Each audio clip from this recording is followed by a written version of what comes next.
If I can sort of take this argument and this, or the questioner's sort of thoughts further, because Muzaffar has also raised a sort of wider issue in an economic context, and perhaps, Mehdi Saab, I can come to you sort of in part answer also to the sort of second question, which is sort of gripping the world today, which is this big economic crisis we see every part of the world engaged in. His specific question is this: a very complex and sophisticated economic system exists in society today, yet we are experiencing a grave economic crisis. The stock markets, the banking systems, lending, investing, all revolve around this issue of interest. And that's often a subject which is talked about, particularly within an Islamic context. And he then goes on to write that Islam actually prohibits interest in Islam.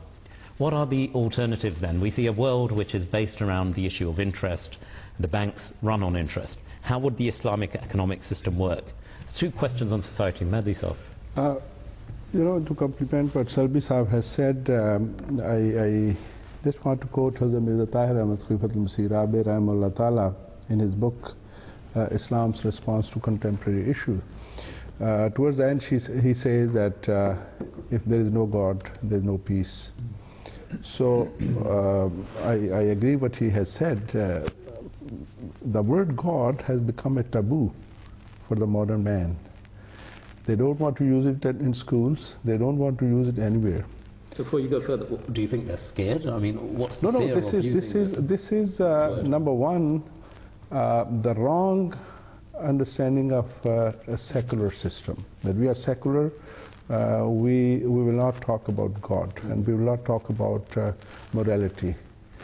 And if you don't teach morality, how do you expect that automatically people will become responsible citizens? Indeed.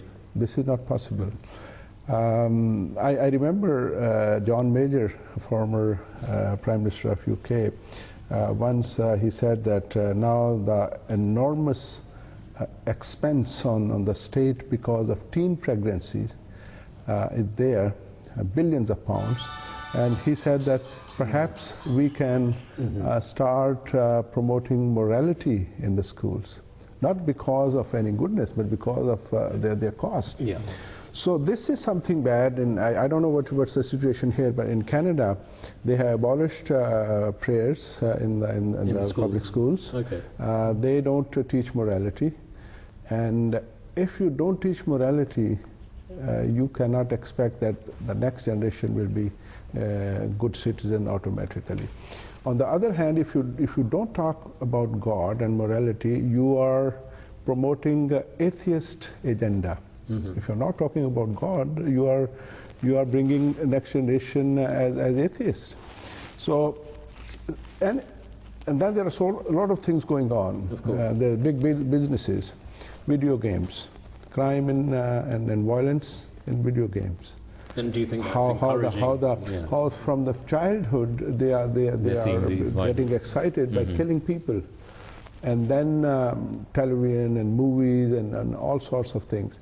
Don't talk about God, don't talk about morality, give all these tools, and then on the internet all this nonsense, and then you expect that there'll be no crime, and you know, this will be a peaceful society. It is not possible. So until and unless people come back, as Salbi Saab has said, that become God-fearing and become answerable to God, it will not happen. Going to happen.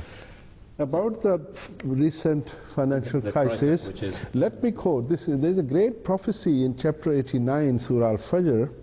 Let me give you, first Allah speaks about the reason why it will happen, and then the consequences, starting from chapter 89, verse 18. Nay, but you honor not the orphan, and you urge not one another to feed the poor, and you devour the heritage of other people wholly, and you love wealth with exceeding love.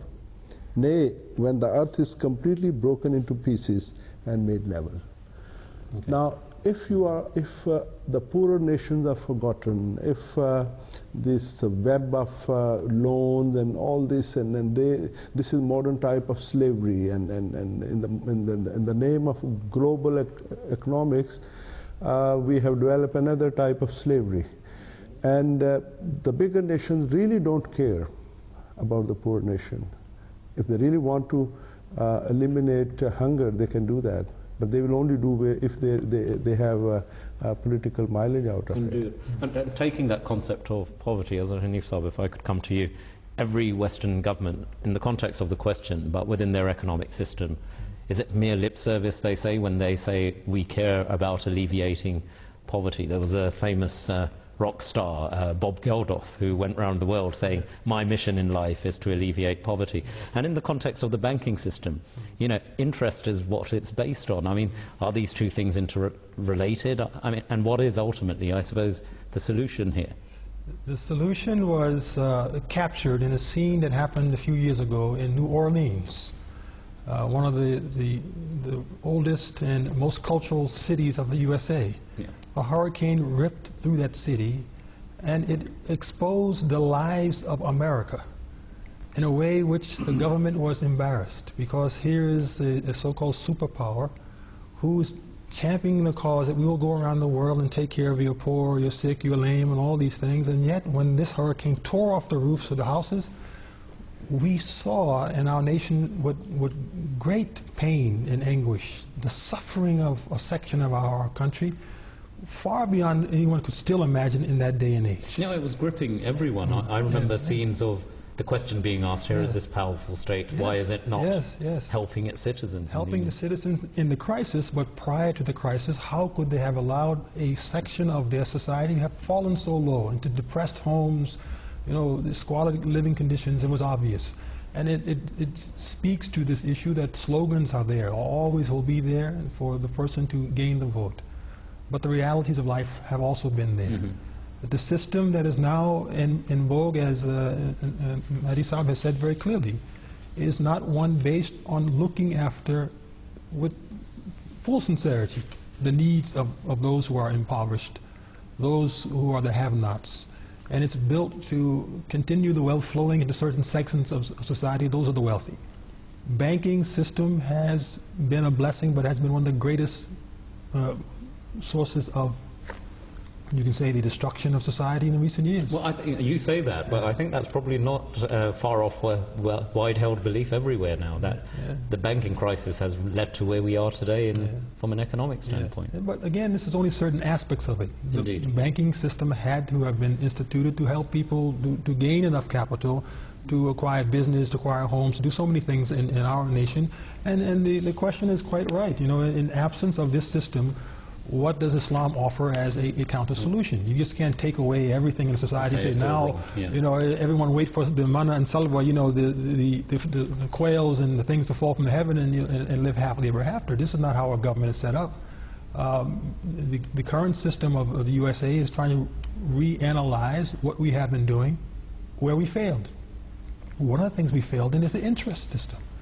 Interest has led us to a point where recently the New York City has this large, it's a type of a board that's placed up, a clock, the debt clock. Within New York. In New York City, in Manhattan. The debt clock shows you every second how much the debt is clicking in America based on our investments, our loans, and what we are paying back in interest. It got so astronomical that the clock had no more zeros and couldn't. They ran out of digits. They ran out of digits. And that was shocking. They said they realized that not only could we never, as a generation of Americans, repay the debt, we have put debt on the shoulders of our generation for generations to come.